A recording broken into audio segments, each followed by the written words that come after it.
आप सभी को नमस्कार एवं जय श्री राम। आज हम धराम पर आए महामानव भरत के बारे में बात करेंगे।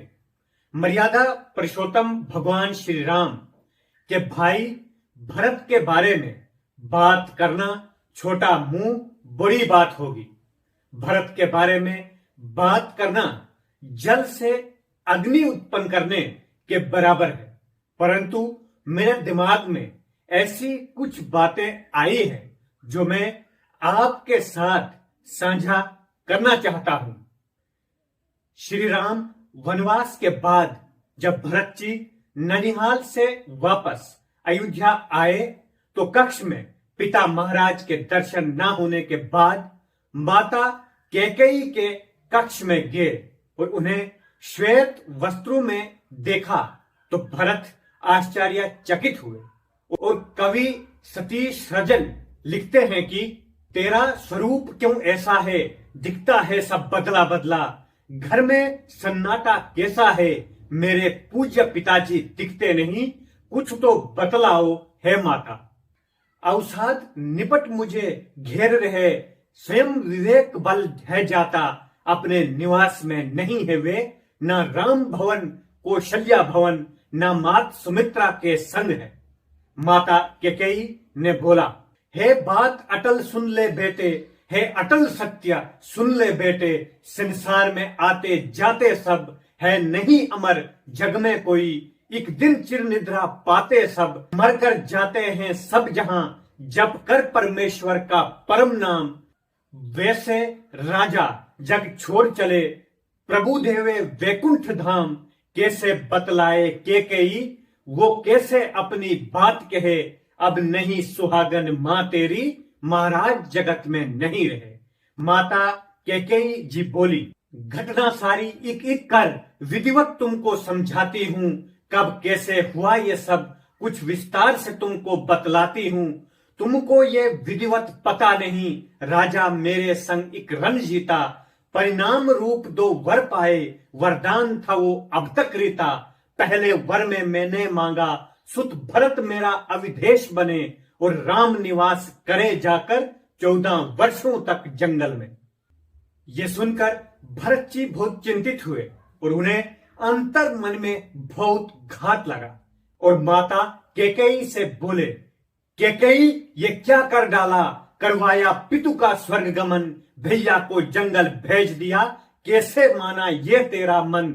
माता कैकेयी ने उत्तर दिया, मां को कहता है कैकेयी, कैसी भाषा बोल रहा, क्या यही सिखलाया है मैंने, संयम से अपने डोल रहा, हूनी अनहोनी अटल सत्य कोई कुछ भी ना कर पाता है, अब है राजा तो दिख वैसा, नाहक ही क्यों घबराता है। भरत जी बोले, क्या ऐसी माता होती है, क्या बेटे के संग किया सही, तुम कैकेयी हो महारानी हो, भरत की मां अब नहीं रही। श्री राम है प्रेम मूर्ति सज्जन, महाराज का वचन न हो मिथ्या, सो भैया जंगल चले गए। ना राम सा भाई जग में, ना दशरथ सा सम्राट पिता, लज्जा के मारे डूब रहा, तुमने कुल को कर दिया चिता, धिक्कार तुम्हारे जीवन को, धिक्कार तुम्हारे दोनों वर को। ना राम सा भाई जग में, ना दशरथ सा सम्राट पिता, लज्जा के मारे डूब रहा, तुमने कुल को कर दिया चिता। कुल घातन माता को पाकर मुझे धिक्कार हजारों बार मुझे। ये वो क्षण था जब वो महामानव स्वयं को धिक्कारता था, जिसने कभी पाप ही नहीं किया था, जिसको देखकर पाप भी शीश झुका देता था, परंतु ये ऐसी विडंबना व काल चक्र का ऐसा समय था कि ऐसे महामानव को भी स्वयं पर धिक्कारना पड़ा। श्री राम है मेरे माता पिता, श्री राम ही मेरे भ्रात हैं, श्री राम ही मेरे मित्र गुरु, श्री राम ही मेरे दाता हैं। जब तक जीवन में राम मेरे, तब तक ही जीवित भरत, यदि राम विछो हुआ मुझसे, इस जीवन का नहीं कोई अर्थ।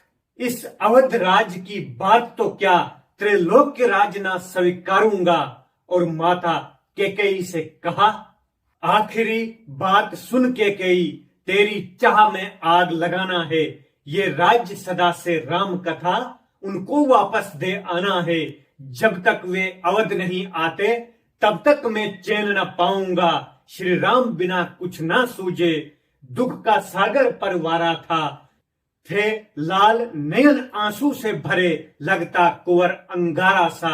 जिस भवन में बीता बचपन उसको बिसराऊंगा। इस कक्ष में सुन के कई अब कभी वापस न मैं आऊंगा। संतापित, क्रोधित, व्यथित मनस सोचे अपनों से छला गया। केकई स्तब्ध सी खड़ी रही, मुड़ भरत भवन से चला गया। आज दुनिया हमारे देश भारत को लोकतंत्र की जननी कहता है। भारत आज दुनिया का सबसे बड़ा लोकतांत्रिक देश है, परंतु लोकतांत्रिक मूल्यों की स्थापना भरत जी ने तब की थी जब राज्यसभा में भरत जी ने अपने मंत्रियों, अधिकारियों एवं उपस्थित महानुभावों से कहा। जब महाराज ने राजपद से इस्तीफा दिया तो उन्होंने क्यों श्री राम को ही राजा घोषित किया। उपस्थित सभी ने भरत जी से कहा कि हम सब ने अपना मत श्री राम के पक्ष में दिया था, इसलिए महाराज ने श्री राम को राजा घोषित किया। भरत जी ने कहा, फिर आपका मत लेने के बाद राजा ने अपनी एक रानी के कहने पर सर्वसम्मति से दिए गए जनमत को ठोकर मारकर अपने एक चहेते पुत्र को जब राजा बना दिया तो आप में से किसी ने यह क्यों नहीं पूछा कि हमारे मत का क्या हुआ। आप में से किसी ने विद्रोह की आवाज क्यों नहीं उठाई। मत का अधिकार होना अच्छी बात है, परंतु उस अधिकार के लिए जो लड़ना नहीं जानता उनका यही होगा। महलों के षड्यंत्र से उन पर ऐसे ही राजा बना दिए जाएंगे जिस प्रकार आज मुझे बनाया जा रहा है। क्या आप इसी तरह चाहते हैं कि इतिहास में ऐसा ही होता रहे। उपस्थित सभी ने कहा कि हम कभी नहीं चाहते कि इस प्रकार के षड्यंत्रों से आने वाले समय में राजा बनाया जाए। भरत जी ने कहा, तो फिर उठाइए राज मुकुट और राज्यभिषेक की यह पवित्र सामग्री और चलिए मेरे साथ वन में, जहां जाकर हम अपने असली राजा को अयोध्या का राज दें। भरत जी ऐसे महामानव थे जिनके लिए भगवान श्री राम ने स्वयं कहा था कि राजपाट का प्रमाद साधारण मानव को हो सकता है, इंद्र जैसे देवता को हो सकता है, परंतु भरत का पद देवताओं से भी ऊंचा है। महामानव के प्रतीक है। अयोध्या का राज्य तो क्या, यदि समस्त सृष्टि व त्रिलोक का राज्य भी उन्हें दे दिया जाए तब भी भरत को राज का मोह नहीं हो सकता है। भरत जी चित्रकूट पहुंचे और चित्रकूट पहुंचकर ऐसा लगा कि जैसे सृष्टि थम गई है। प्रेम का वो आदर्श स्थापित हुआ कि आने वाले कई युगों तक भरत जी का नाम लेने से मन में शांति होती है। दूसरे दिन तदंतर बैठी सभा उटज के आगे सभी बैठे थे। गुरु वशिष्ठ, माताएं, महाराज जनक समेत सभा बैठी थी।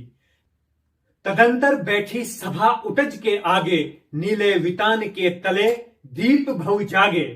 टकटकी लगी नयन सुरों के थेवे, परिणाम उत्सुक उन भयातरों के थेवे। सब उत्सुक थे कि प्रेम के इस महासमर में दोनों में से किसकी जीत होगी। उपस्थित सभी को लग रहा था कि आज प्रेम की लहरों में समस्त सृष्टि को भरत जी बहा देंगे। प्रभु श्री राम ने भरत जी से कहा, हे भरत भद्र केहो अभिप्सित अपना, जब सजग हो गए भंग हुआ ज्यों सपना। भरत जी बोले, हे आर्य रहा क्या भरत अभिप्सित अब भी, मिल गया अकंटक राज्य उसे जब तब भी। कुल को नष्ट करके मुझे राज्य मिल गया और आपको वन मिल गया। क्या आपको लगता है कि मैं अब भी खुश हूं? पाया तुमने तरु तले अरण्य बसेरा, रह गया अभिप्सित शेष क्या तदपि मेरा। आपने वन में बसेरा किया, मेरी गलती के कारण आपको वन मिल गया। क्या अब भी मुझे कुछ मांगना शेष बच गया है? कोई गलती ना करने के बाद भी यदि इस सृष्टि पर कोई मानव गलती मानता है तो उसके उदाहरण के लिए केवल एक नाम आता है, वो है भरत जी।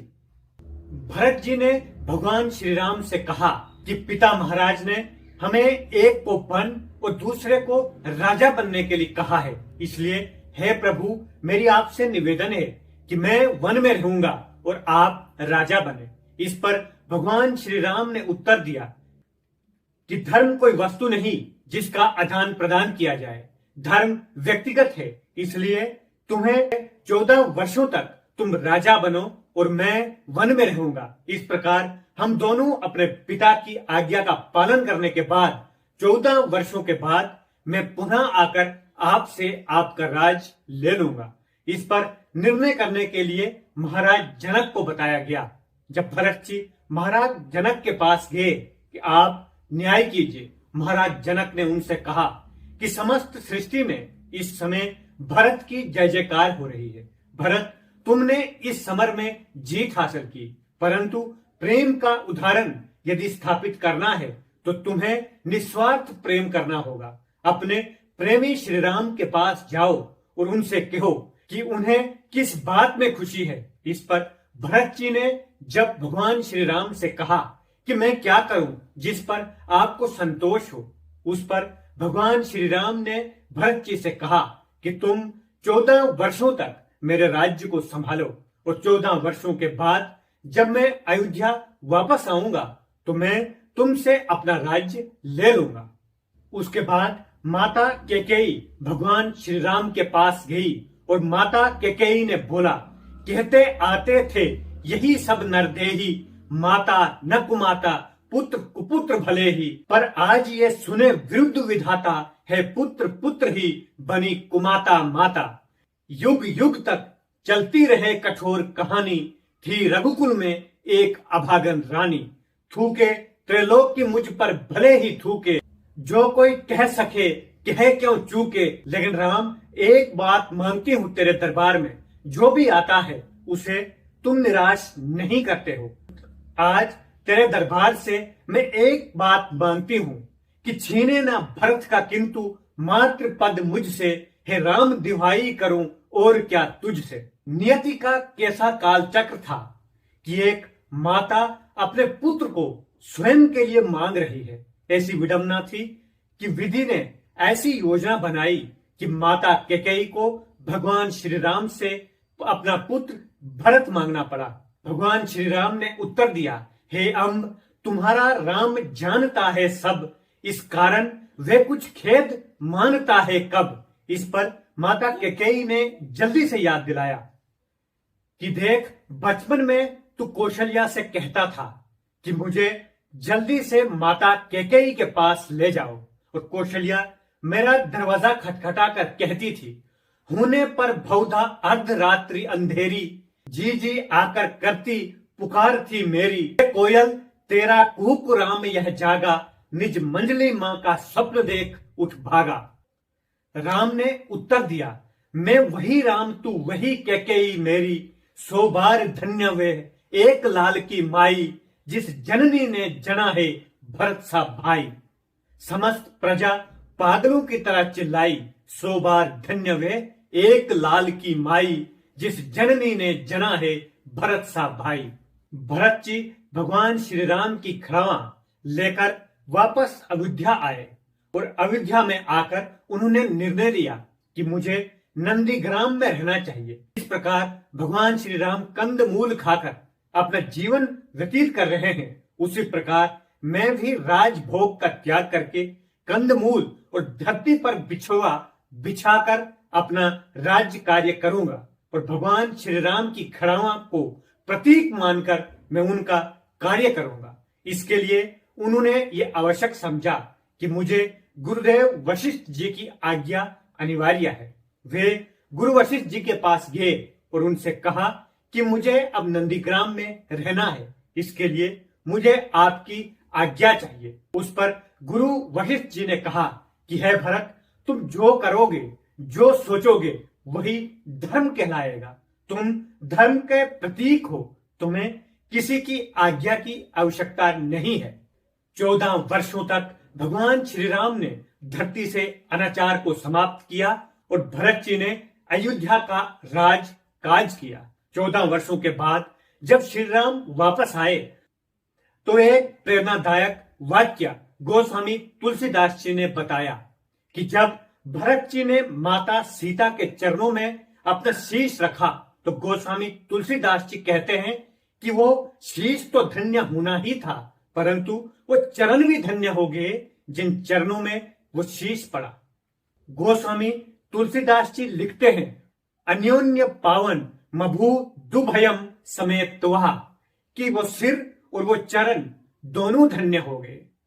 अब इसमें ये समझने वाली बात है कि जिन चरणों में भरत जी का शीश पड़ा वो शीश धन्य होना ही था, क्योंकि वो सामान्य चरण नहीं थे। वो चरण थे जिनके स्पर्श के लिए तीनों लोगों के जीव तरसते हैं। परंतु इसमें यह विशेषता क्या थी कि वो चरण भी धन्य हो गए। इस पर गोस्वामी तुलसीदास जी कहते हैं कि ये कोई सामान्य शीश नहीं है। ये कोई जिस शीश पर 14 वर्ष पहले दुनिया का सबसे बड़ा राज मुकुट पड़ना था, उस मुकुट को फेंककर इस शीश ने अपने मुकुट पर भगवान श्री राम की जूतियां रख ली थी। ये वो मुकुट है जिस पर रघुकुल के सभी तपस्वी राजाओं व महापुरुषों के तप का फल इस शीश पर समाहित था। इसलिए जिन चरणों पर यह शीश पड़ा वो चरण भी धन्य हो गए।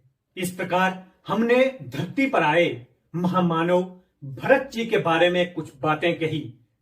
भरत जी के जीवन से जुड़ी एक और विशेष घटना है। जब भरत जी चित्रकूट जाते समय महर्षि भरद्वाज के आश्रम में जा रहे थे तो महर्षि भरद्वाज बहुत प्रसन्न थे। इस पर उनके शिष्यों ने उनसे कहा कि आज आप भरत जी के आगमन पर इतने प्रसन्न तो आप श्री राम के आगमन पर भी नहीं हुए थे। इस पर महर्षि भरद्वाज जी ने कहा था कि जब भगवान श्री राम हमारी कुटिया में आए थे तो वो मेरे सभी पुण्य कर्मों के फल का प्रमाण था, परंतु आज जब भरत जी मेरी कुटिया में आ रहे हैं तो ये भगवान श्री राम के कुटिया में आने का फल है। इसलिए भरत जी एक ऐसे संत हैं जिनके स्पर्श से समस्त पापों का नाश हो जाता है। इसलिए आज हमने उनके जीवन पर जुड़ी कुछ ऐसी बातें कही जो हम सब के लिए प्रेरणादायक है। मैं आप सभी से आग्रह करता हूं कि भरत जी के सम्मान में सभी जय श्री राम लिखें। यही कहते हुए आप सभी का धन्यवाद। जय हिंद, जय भारत, जय श्री राम।